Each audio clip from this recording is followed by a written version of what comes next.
Muy bienvenidos, ¿cómo están amigos y amigas? A un segundo episodio. Tenemos el placer y el honor en esta oportunidad de hablar con el sacerdote Rafael Díaz en esto que llamamos Hijos de la Cultura. Te saludo, Rafa, ¿cómo estás? Bueno, una alegría de estar en tu segundo programa, un honor sumarme a este proyecto nuevo de tu trabajo, así que gracias. Bueno, gracias a vos por venir. Contamos con la producción de Sky Producciones, la logística es de Club Furia y un equipo impresionante de talentos. Hablamos de Mariela, hablamos de Brian, hablamos de Rocío. Bien, vamos a comenzar en esta oportunidad con una pregunta que es atinada, imagino. Es muy amplia, pero bueno, vamos a ir desarrollando a medida que pasen los minutos. Lo primero que te quiero preguntar, Rafa, es ¿qué es Dios? Bueno, cada uno tiene su respuesta, ¿no? Dios no es algo, es alguien, diría lo primero, ¿no?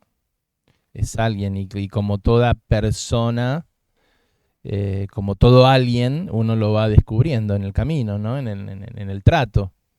Entonces yo diría primeramente eso, ¿no? Uno está llamado a descubrir a ese alguien, primero que deje de ser nada, después de que deje de ser una cosa, un algo, Sí, sí. para pasar a ser un alguien, y ojalá que en ese proceso de esa relación, de ese encuentro, uno se encuentra con alguien, en el proceso de ese encuentro, lo que vivimos en el cristianismo es que ese alguien es un abá, nos ha enseñado Jesús, es un papi, un papá, un papá. Lo que nos viene la novedad que nos trae Jesús en todas las propuestas de las religiones es que ese Dios es un papá, abá. Cuando dice ustedes cuando quieran comunicarse con ese Dios digan papi, que era la forma en que el niño más chiquito de la casa saludaba a su papá cuando venía de trabajar, ¿no? Entonces, ¿quién es Dios? ¿Quién es Dios? ¿Quién trato de que sea Dios en mi vida? Trato de que sea ese papá, ¿no?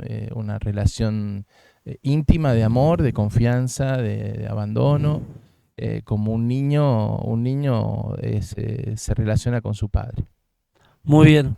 Ahora, ¿cómo hacemos para argumentar la fe? Si bien la fe es algo, imagino que es abstracto, ¿no? Que no se puede tocar, tampoco se puede ver. Para aquel que de pronto está en alguna situación compleja de la vida y que quiere acercarse a Dios, ¿cómo podemos invitarlo a que crea que fundamentalmente esto tendrá resultado o que tendrá determinada lógica?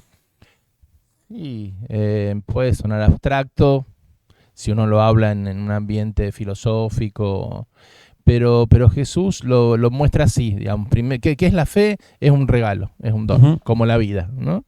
Un regalo que recibís. Un día en tu corazón aparece la certeza de un amor, la certeza de un amor, la certeza de que tu vida no es una casualidad, sino que es el fruto de un amor, ¿no? ¿Qué es la fe? El que se sabe producto de un amor, de un proyecto de amor, ¿no? ¿Quién es el que tiene fe? El que se entiende a sí mismo como el fruto, no de la casualidad, no de los astros o de lo que fuera, sino el que se sabe fruto de un amor, ¿no? Y llamado a un proyecto de amor. Y esa certeza de que sos amado llega a tu corazón como un regalo, ¿no? Que uno recibe o rechaza, pero siempre está en el proyecto de Dios que vos lo puedas acoger, ¿no? Te puedas entender a vos mismo como eso, como el fruto de un amor. Diría eso, ¿no? Y para no extenderme, no hacerlo muy largo, diría que dice la palabra que Jesús está a la puerta llamando, esperando que yo abra esa puerta para recibir ese don de fe, ¿no? Bien, Rafa, estos primeros minutos son introductorios, hablamos de lo más, vamos a ir de lo más sencillo a lo más profundo. Y ahora se me ocurre pensar en Max Weber, es un autor de sociología muy conocido. Él hablaba de la ética protestante y el espíritu del capitalismo, ¿no? La ética que se vincula con lo religioso y el espíritu del capitalismo, cómo, bueno, cómo nace el capitalismo y cómo se vincula con la religión y también con la iglesia. A raíz de esta introducción que te hago, te pregunto, por pregunta número 2, ¿no? ¿Qué rol juega la iglesia en el siglo XXI en un contexto capitalista? Mirá, la iglesia más que mirar las teorías o las doctrinas o las corrientes, lo que Jesús nos enseña a mirar es la persona, ¿no? Ujú. La persona. Eh, es una mirada atenta a la persona. Y de entre las personas, entre todas las personas, Jesús nos enseña a mirar siempre la persona más frágil, ¿no? Como en una familia, pienso, el que tiene una familia mira a todos, pero siempre con una mirada más especial, ¿no? Al más pequeñito, ¿no? Al más pequeñito, al que está más en riesgo, al que se puede lastimar. Entonces, ¿cuál es el papel de la iglesia en un contexto donde todo se marca por lo que uno tiene, por lo que uno logra, por el éxito, por la producción, por la mirada de la iglesia siempre va a ser atenta a las personas y atenta a las personas más frágiles, las que van quedando en el descarte, ¿no? Francisco hablaba de las periferias existenciales, es decir, quién dentro de esta maquinaria que arrasa, que avanza sin mirar mucho a los costados, mirando solo el objetivo, la renta, la ganancia, la iglesia deberíamos estar siempre atentos a que no se nos escapen las personas. Y dentro de todas las personas, en esa comunidad, quiénes son los que van quedando fuera del camino, ¿no? Los que van quedando rezagadas o las que van siendo atropelladas por el mismo sistema, ¿no? Entonces, diría eso, ¿no? Que nuestra tarea es la tarea, no sé si se compara bien, porque sería algo para polémica, digo, pero la tarea de una madre en el hogar, ¿no? Si por ahí si el padre estaba, o como lo era antes, ¿no? Si el padre estaba más en la producción o en el sostenimiento económico del hogar, la madre era la que velaba por la vida de ese hogar. Diría que la tarea de la iglesia es una tarea como más materna, ¿no? Más atenta a que ninguna persona quede descartada, se sienta descartada, ¿no? Diría un poquito eso. No sé si responde a lo que vos me querés preguntar, pero respondería desde ahí, ¿no? Sí, sí, apuntaba un poco a la lógica del capitalismo y pensar cómo entonces la iglesia puede reparar en los más desprotegidos o los más vulnerables. Sí, decía Francisco que lo tenemos fresquito, ¿no? Por eso Sí. lo cito. Que el pastor va delante del rebaño, conduciendo, marcando horizontes si los tiene, va en el medio del rebaño escuchando la vida, pero sobre todo el pastor va detrás, velando porque no se quede, porque no se pierda ninguno, ¿no? No se pierda ninguno. Esto no es una carrera de maratón, esto no es la vida no es una competencia, sino que es una peregrinación, es un camino donde hay que velar por los que en ese camino van bajando los brazos, ¿no? Y van siendo mirados como estorbo. Así que siempre la iglesia debería estar en esos ámbitos, que creo que lo tratamos de hacer. Con todos los límites que tiene la iglesia, siempre hay un esfuerzo por estar cerca del descarte, diría, ¿no? Del descarte, de la gente que, que se siente fuera del sistema, que no se siente mirada, que no se siente amada, que no se siente conocida. Tratamos de estar ahí, en esa franja, ¿no? En esa lógica del descarte se puede pensar justamente en los más desprotegidos y vamos a tocar un tema que es bastante indispensable, te diría, que es la salud mental. ¿Cómo ves hoy desde la iglesia, o te pregunto a vos, Rafael, como persona también, la problemática de salud mental y las consecuencias que atrae la ansiedad, la angustia, el padecimiento, que a veces se vincula con lo económico y lo laboral y otras veces se vincula con el amor o con lo filial y con determinados abandonos que determinada persona haya tenido en su vida? Sí, lo que puedo responderte es justamente que en una sociedad materialista, Ujú. capitalista o atenta solo al éxito y a la producción y aunque no fuera eso, sino al llegar al sobrevivir, digamos, al Ujú. sobrevivir, lo que va, el backstage, ¿no? Lo que está detrás de cámara es todo lo que eso va provocando, ¿no? Es decir, la cantidad de gente rota, herida, lastimada, desde el seno materno, ¿no? Ya nacen niños quebrados por las relaciones de abuso, por las relaciones de desamor, por los abandonos, por el maltrato. Y bueno, cada vez vemos que es una gran herida de nuestras comunidades que no sabemos cómo atajarla. Creo que no tenemos respuestas y que incluso nos da miedo juntarnos a decir no tenemos respuestas, ¿no? A los que estamos intentando acompañar la vida de la comunidad. El otro día, cuando despedíamos a una chica que se suicidó aquí en nuestro pueblo, yo decía ahí en el momento que uno no tiene palabras para despedir a alguien así, tan joven, y esto es una vergüenza para todos nosotros, digamos. ¿Sentís un poco responsabilidad? Y sí, como miembro de una comunidad y como pastor de una Grey, creo que no tengamos la posibilidad de que personas que se sienten desesperadas encuentren en nosotros el lugar, el abrazo que necesitan. Creo que para nosotros es una derrota, ¿no? Es una derrota, de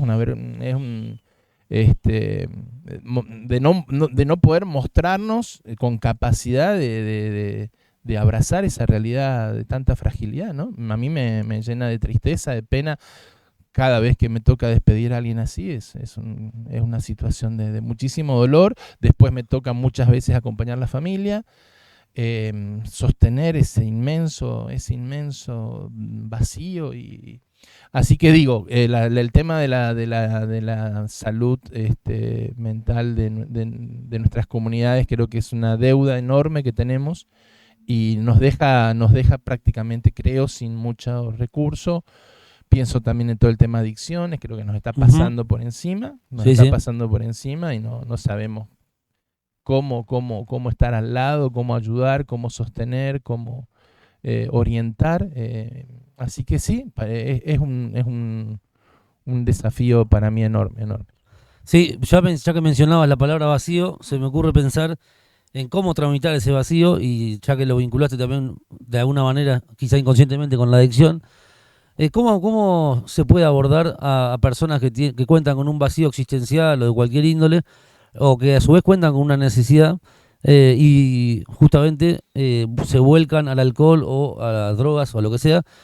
¿Cómo crees que se puede acompañar ese proceso que está tenido de vacíos y de angustias?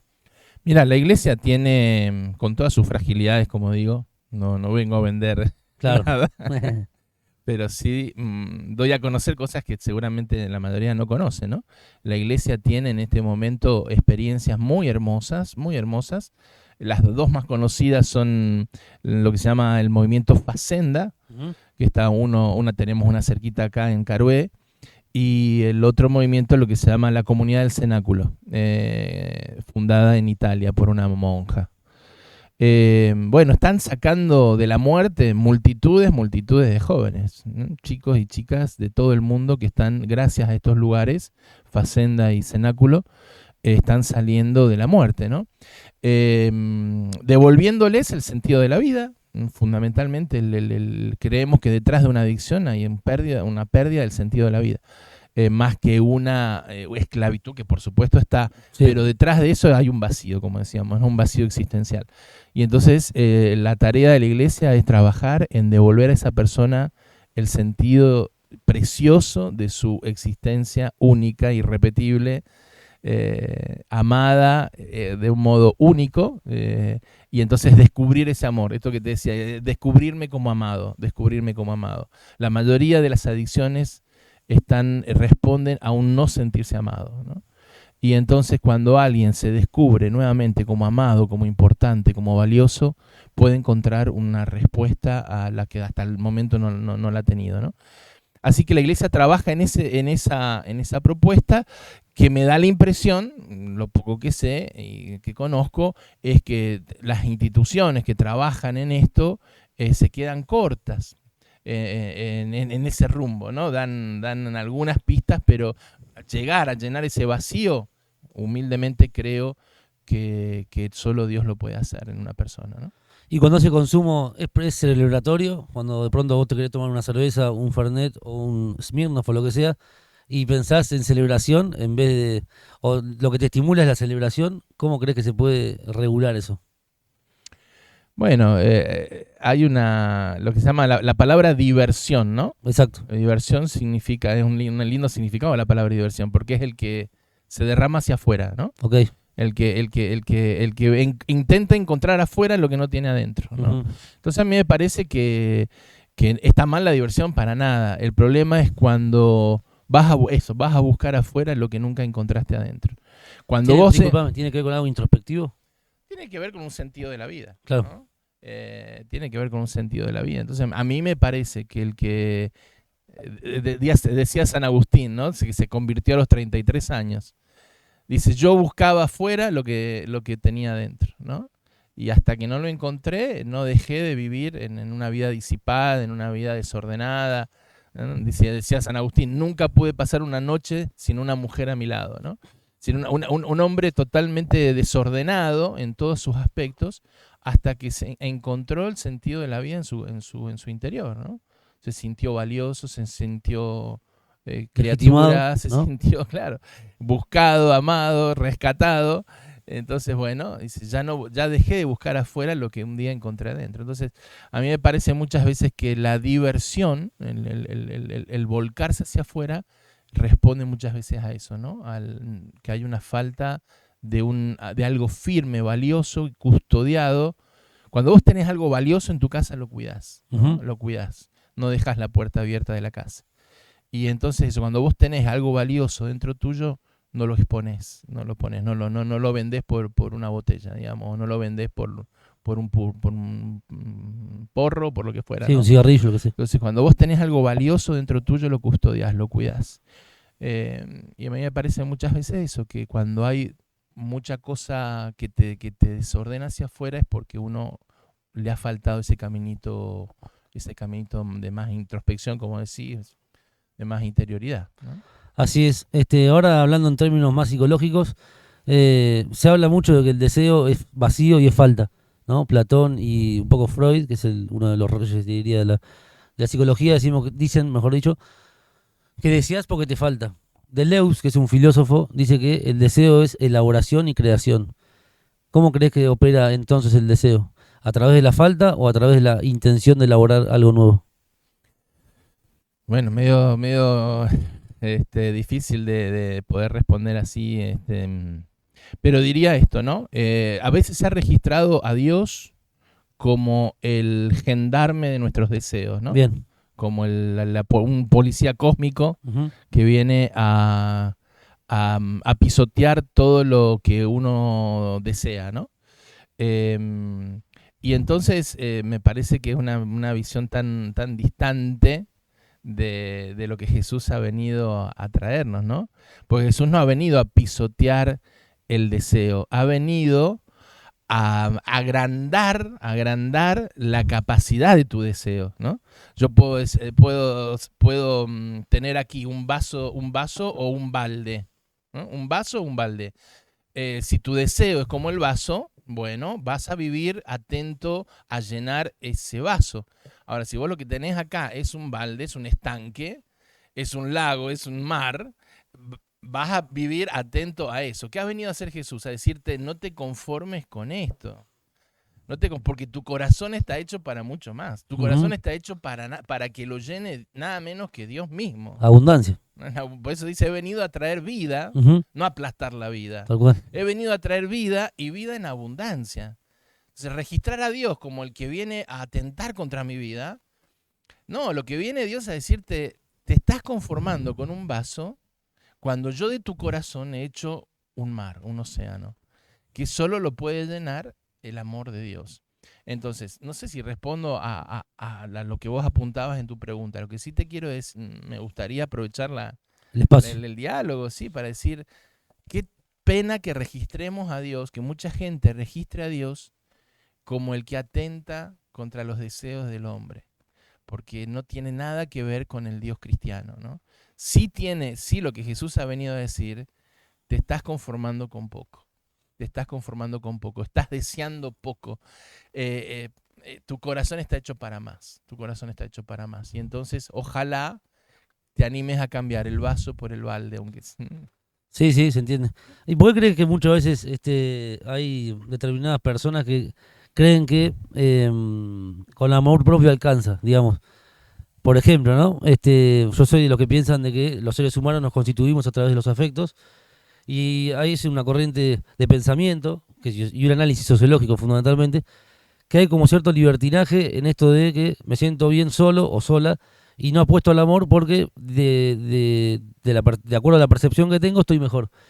Creo que ese pensamiento viene arraigado de un sufrimiento, de un padecimiento previo y por el miedo a no volver a experimentar se quedan estancados, digamos, y no se entregan, ¿no? Al amor y hay un amor venidero, a una pareja, a una vida, digamos, que pueden transcurrir en el marco del amor, que es todo lo contrario al miedo, ¿no? Tal cual. Dice la palabra, donde está el temor, no está el amor. Ujú. Como que son contrapuestos, ¿no? Es decir, si hay miedo, nunca va a haber amor. Cuando llega el amor, expulsa el temor, ¿no? Y uno se hace vulnerable. Uno baja a la guardia, uno Ujú. ya no tiene que estar defendiéndose y estando, ¿no? Y a mí me parece un poco que el tiempo contemporáneo transita por ahí, ¿no? Un gran miedo al Gran amor. individualismo también, ¿no? Sí, pero por eso, porque hay un miedo al amor, un Ujú. miedo a que tu vida se entregue, porque el amor es entrega. Seguro. El amor es entrega. Entonces yo no, como quiero ser dueño, como quiero tener Poseer. todo bajo mi control, nunca voy a entregarme, nunca voy a entregar. Pero quedo clausurado en mí mismo, en el estrecho límite de mi yo, ¿no? Entonces me parece una pérdida gigante que alguien que está hecho, como decíamos, para amar infinitamente. Vos fíjate esto, Ezequiel, ante el riesgo de por ahí de insistir como cura, digamos, ¿no? Sí, sí. Pero bueno, invitaste a un cura. Dice Jesús, ámense como yo los he amado. Ámense como yo los he amado. Es decir, la medida del amor humano es el sin medida del amor de Jesús. Es decir, Jesús ha amado sin medida. Y entonces está como queriendo, ¿no? Como cuando una camioneta se empantana y Jesús está diciendo, salí de tu yo, salí de estar empantanado en tu límite, ¿no? Aprende a amar como yo te amaba, aprende a liberar tu corazón, a abrir tu corazón, a entregar tu corazón, perderle el miedo a la gente, perderle el miedo al vecino, perderle el miedo, ¿no? Animate a hacer de tu vida una entrega, porque ahí está el sentido de tu vida, ahí está. Entonces me parece eso, ¿no? Que cuando uno le tiene miedo al amor, se muere en el yo, se muere en la soledad del yo, ¿no? Se muere en la estrechez del yo. Está bien, nadie me va a molestar, nadie me va Tal cual. Nadie me da nadie me va a nadie. pedir, pues ya saben que conmigo no cuentan. Pero uno se quedó en la baldosa de su corazón, ¿no? Cuando tenías una pista, me encanta el patinaje artístico, ¿no? Mirá. Cuando lo ves, ¿no? El despliegue, ese Sí, sí. despliegue de belleza y de vida, ¿no? Digo, y uno se quedó por miedo parado en su baldosa. Cuando tenías la capacidad de desplegar tu vida con los riesgos de darte un porrazo, porque siempre amar es riesgo, ¿no? Sí, Siempre sí. amar es riesgo, que te critiquen, que te den la espalda, que vos diste y recibiste lo contrario, Que no fue recíproco. ¿no? Que no fue recíproco, que se te entendió mal lo que vos quisiste dar. Siempre el amor es riesgo, siempre el amor es riesgo. Pero vale mucho más ese riesgo que quedarte encerrado, ¿no? Seguro. Parece. Sí, sí, fascinante. Bien, hablábamos de belleza, nombraste la palabra belleza, que es un término platónico en filosofía, y lo vamos a vincular con la cultura, porque somos hijos de la cultura, capítulo 2. ¿Dónde crees que habita la belleza? ¿Crees que la cultura, que es la representación de lo que hacemos, decimos y sentimos, tiene relación la belleza con la cultura? Yo creo que la belleza es innata a la búsqueda del hombre, ¿no? Hablamos en filosofía tomista de los trascendentales, ¿no? El Ujú. bien, la verdad y la belleza. Es decir, que el hombre, así como las mosquitas buscan la luz, Ujú. el hombre naturalmente busca la verdad, el bien y la belleza. Y entonces me parece que hay que aprender a confiar en ese ADN que Sí, sí. llevamos y favorecer el despliegue de eso, ¿no? favorecer el despliegue, que cada, no sé, veía hace poquito unos niños de jardín de infantes que mandaban unas cartitas a una niña enferma, y yo decía, son niños de 3, 4, 5 años, que la forma de comunicar el amor era a través de un dibujo, ¿no? Y decía, qué hermosura, ¿no? Que alguien tan chiquitito, su forma de comunicarse, como de querer comunicar una cercanía a alguien que está sufriendo. A través del arte. A través del arte. Entonces me parecía fabuloso, me parecía genial, ¿no? Y en un niño, y por ahí ya de grande uno empieza como en tantas cosas a replegarse, ¿no? Al miedo, a expresarse, a generar, ¿no? Como que uno empieza como a volverse sobre sí mismo, ¿no? Me parece que la cultura hay que animarla, y qué bendición que en nuestra ciudad tengamos estos espacios para favorecer ese ADN que muchas veces le falta, que alguien lo empuje, ¿no? Lo sople como un fueguito que necesita ser reavivado. Así que me alegro muchísimo de tu aporte en esto, y del aporte que hace en nuestra ciudad cultura, y tanta gente, ¿no? De tantos espacios que hay. A mí me ha sorprendido en los años que llevo en la Prida, ya son 5, me ha sorprendido, por supuesto para bien, la cantidad de expresiones de cultura, de belleza, de música, de arte que tenemos en una comunidad pequeñita, pero que aviva ese fueguito, ¿no? Aviva ese fueguito. Un beso grande a Vivi López. Hablando de cultura, siempre la saluda a Vivi López. Es la secretaria de Cultura y de Educación de la Prida. Tenemos mucho para agradecerle. Sí, no hay que agradecerle, obvio. Hablando de cultura y toda esa cuestión, aquí tenemos Al Turumo y Despecho, el primer libro de mi autoría, que lo pueden conseguir comunicándose conmigo. Quería preguntarte, antes del final, Rafa, ¿cuál es tu origen? ¿De dónde sos? Soy mendocino. ¿En serio? Vengo de la tierra del buen sol y del buen vino. Sí. Tomo agua raras veces. ¿Sale un tintillo? Tengo toda mi familia allá. Bueno, mis padres ya fallecidos, pero tengo mis hermanos, mis sobrinos, todos en Mendoza. Bueno, cumplí hace poquito 58 años, hace unos días. Llevo 30 años de cura, se me voy a cumplir el año que viene. Bueno, y he andado por varios lugares. Como cura uno tiene esa bendición y esa cruz también, porque una vez que uno se va sentando y empezando a generar vínculos y familia y afectos y a sentirse a gusto, digamos, sí. Viene el traslado y tenés que empezar de cero en otro lado. Pero bueno, eso me ha permitido conocer y tener vínculos de hermanos, realmente, con gente que estoy hermanada corazón a corazón en muchos lugares, desde Tucumán, Mar del Plata, España, bueno, después ya por la zona, ¿no? He estado en Juárez, en Azul 2 veces. Así que bueno, uno va medio así de nómade, pero haciendo hermanos en los lugares donde me ha tocado estar. Así que bueno, ya acá llevo 5 años, muy agradecido a Dios por la oportunidad de estar y acompañando a la comunidad de la parroquia, y agradecido a tanto amor que recibo de la gente, ¿no? Contabas tu origen o tu procedencia, y ahora se me ocurre pensar en tu vocación. ¿Qué te llevó a ser cura? Mirá, nunca lo pensé.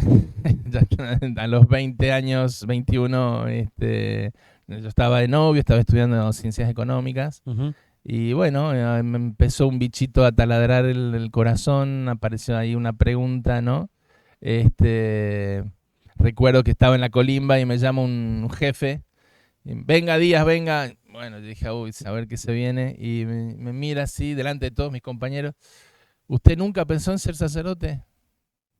No, mi capitán. Vaya, Díaz, pero piénselo. Bueno, y este hombre ¿Te sorprendió, claro? Me sorprendió. Todos me miraron así, este loco. ¿Qué le pasó? Bueno, pero ahí dejó se ve que él vio algo, o Dios le hizo ver algo que yo no veía. Y bueno, nada, fue una pregunta que empezó a crecer en el corazón. Y bueno, me llevó de a poquito a buscar esa respuesta. No quería hacer mi proyecto de vida, era una persona de fe, nada extraordinario, porque un chico normal, digamos, pero sí no quería fallarle a Dios, a quien entendía que me daba todo, ¿no? Así que bueno, ahí me puse en la búsqueda y efectivamente a los 21 años terminé entrando en el camino y bueno, ya llevo, voy a cumplir 30 de curas más 9 de estudio, así que casi 40 años de vida entregada. Ya lo creo. Antes del final, vamos a hacer una pregunta que se la haremos a todos los entrevistados y entrevistadas. Se le hicimos a Belén Peláez en el capítulo 1. Ha tenido muy buena repercusión. Y la pregunta es la siguiente: ¿qué te enamora? ¿Qué me enamora? Me enamora el sentirme amado, ¿no? Me enamora el sentirme amado. La percepción de sentirte amado. Sí, sí. Hay un lema. Cuando nos ordenamos curas, cada uno elige como un lema, ¿no? Uh-huh. Que te trata de acompañar durante toda la vida. Yo elegí uno de la palabra que dice: yo los llamo amigos. Yo los llamo amigos, ¿no? El sentirme amado. Y cada vez, a medida que ha ido pasando la vida, sentirte amado no por lo bueno que tenés, no por lo valioso que tengas para dar, sino sentirte amado en lo que vos sabés que no es amable, ¿no? Uh-huh. Sentirte amado en tus sombras, sentirte amado en tus incoherencias, sentirte amado en tus caídas, en tus preguntas, en tus dudas, en tus frustraciones. Sentirte acompañado también, ¿no? Sentirte aprobado donde vos mismo no te aprobás. Entonces, ese amor es el que me enamora, ¿no? El que me llama a responder, ¿no? Como uno puede a ese amor primero, ¿no? La verdad que has dejado muchísimos títulos. Este me parece que el final es el mejor. Me parece que va a ser el título de la entrevista. Bueno, es el final. Muchas gracias, Rafa. Ezequiel, gracias por tu confianza, por invitarme a tu segundo programa. Y bueno, un cariño a toda tu audiencia, una alegría de poder estar con vos. Amigos y amigas, muchas gracias por todo. Somos muy felices haciendo Hijos de la Cultura. Será hasta la próxima entrega. Adiós.